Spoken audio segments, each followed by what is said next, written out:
Alright, welcome back to my channel. I've decided I'm doing away with intros and outros and all the crap. I just want to get right to the nuts and bolts of what we're talking about, and that's how I'm going to start making my videos from now on. Alright, if you're here, you want to learn more about disc golf. You want to learn how to throw further, you want to learn how to putt better, you want to learn how to do whatever. Basically what I'm going to do in this video is share more of what I have done along my journey. Just in case this happens to be the first one you're stumbling across, I'll go through this really fast. When I started my little series, I was about an 840 rated player. Right now I believe I'm sitting at 877. I've thrown one round that was over 900, and I've got a tournament coming up this weekend that's back on my home course that I'm really looking forward to. So, that being said, everything that I have to talk about when it comes to disc golf has been my journey, what I'm figuring out, what's working for me, what's not working for me. Whichever side gets the... I never know when my camera's flipped around which side gets the little notifications, wherever it's at, for videos that I've watched that I'm learning from. Right now, the latest video that I've seen that has absolutely clicked in my head is the newest Danny Lindell video.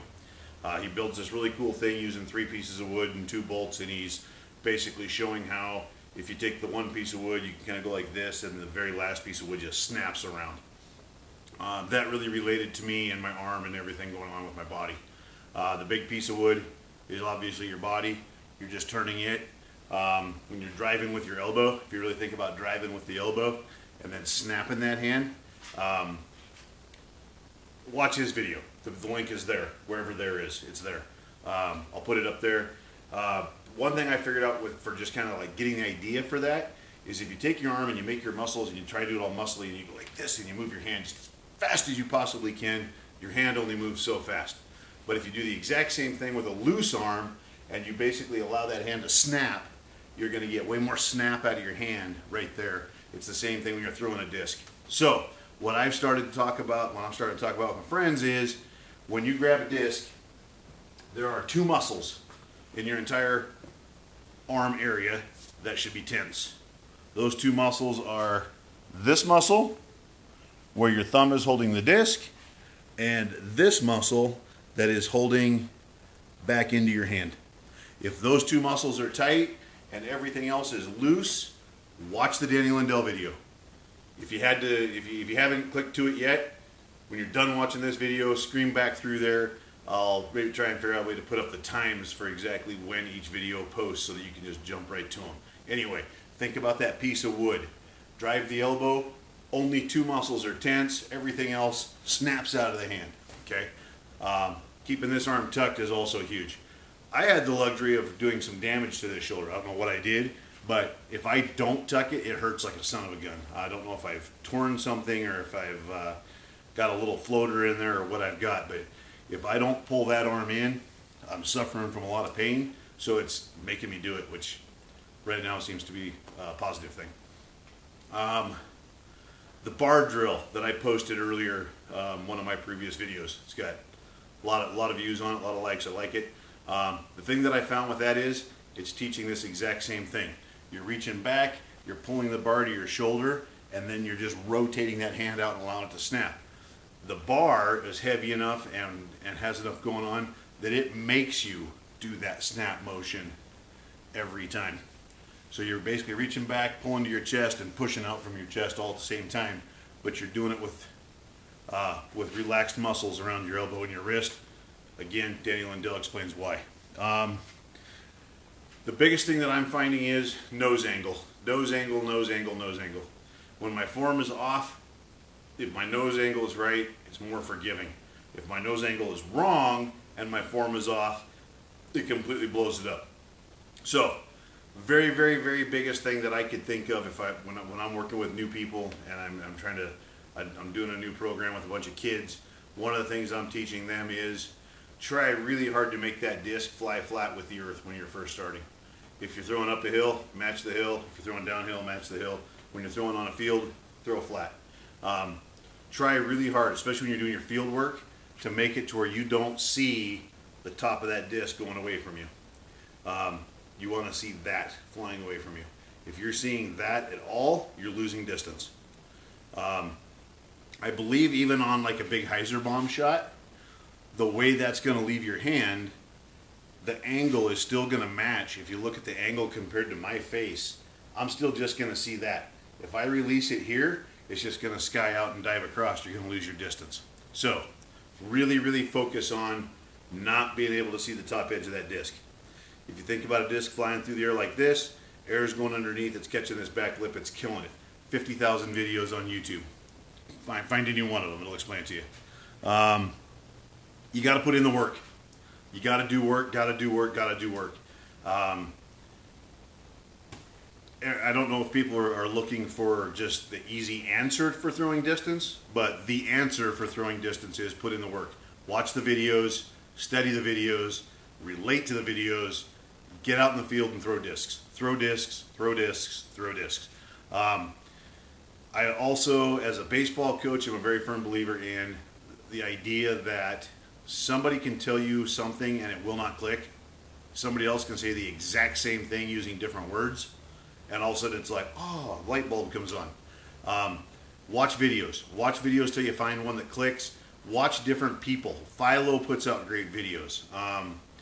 Paul McBeth, obviously, Eagle, all the greats. You know, you're not going to have their same athletic ability. You're not going to be able to do it exactly the way they do. But there might be a piece. There might be one thing that one of them says. If you come from an ultimate background, obviously check out Brody Smith's stuff. But basically, in my climb of, what are we looking at? 40 points in 3 tournaments as far as my player rating goes.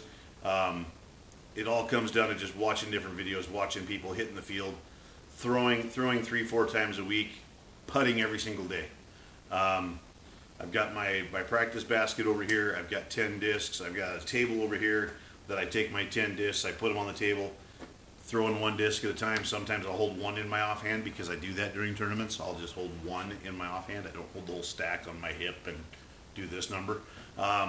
Eagle McMahon video, whichever side, it'll be there. Eagle McMahon does a great one where he talks about taking 10 or 15 putters and just rapid fire until you get the muscle memory, and then slow down. But 15-foot putts, 15-foot, 18-foot putts, throw 100 of them a day, guaranteed. Right now, if I miss a putt inside of 30 feet, I feel like I'm letting myself down. When I first started, I was feeling pressure at 15. I'm feeling that same pressure now at 30, and occasionally knocking down some 40, 45 footers that are like, yeah. So, tons and tons of practice, putting in the work. Let's see, you're gonna get out of it what you put into it. It's no different than making stew. If you put a bunch of crap in the stew, it's gonna taste like crap. You put a bunch of top-notch stuff in there, you're gonna have an amazing stew. That's basically what we're doing here. Is we're trying to build a great stew. Everything's got to come together. Timing's got to be perfect. Everything's got to be slow. Again, Danny Lindell. Spin to throw. I wanted to get into that just a little bit. Sorry if I'm jumping around a little bit, but I've got a small list here that I wanted to try and get through, and I want to try and make this about a 10-minute video. So, spin to throw. If you use my bar drill, you're basically doing spin to throw. You're coming in, you're holding here, you're rotating, and you're spinning out of it, okay? Drive that arm down, pop it if you want to, do whatever. I mean, I don't know. A lot of the videos I'm seeing, people are complaining about nose up, questions on disc golf forums and stuff, form checks, whatever. The first question I want to ask them is, when you pull back, are you putting the disc under this elbow? If you're reaching back under this elbow, that's what I did a lot when I started. There's no way to throw from there and not be throwing nose up. It's going to be nose up. But if you can drive that hand down towards your pocket, really focus on throwing flat, that'll help. The gentleman that does the spin to throw videos, I'm sorry I'm blanking the name right now, but I'll put some of his stuff up here as well. His videos are great. Bar drill video is great. Danny Lindell, any of his stuff is great, but especially that newest one with the piece of wood, that's really popped up here. Again, watch the great ones, go out in the field, do your best to imitate it, find that one stroke where everything just kind of comes together, and you'll have your aha moment. And when you do, the game changes. I went from throwing +8, +7s, +8s all the time to throwing really close to even all the time, and I feel like I'm really close to hitting that cusp of dropping into -4 and -5 on a regular basis. Again, I'm a I'm a plus 40 amateur player. I got into the game when I was in my mid 40s. So some of the stuff I'm talking about may not work for you. It may work for you. This is just my journey, and I wanted to share it with you. So thanks for tagging along. I will probably post another video right after this weekend's tournament. Today's Monday, July 5th. I'll post another video after the 10th. I've got a tournament back in Missoula on my home course. So I'll post a video, let you know how it went. Until then, keep chucking them. No, I don't know. What do we do? We're not, I don't know. You know, recreation's cheaper than therapy. We got that. So have fun. Keep throwing discs.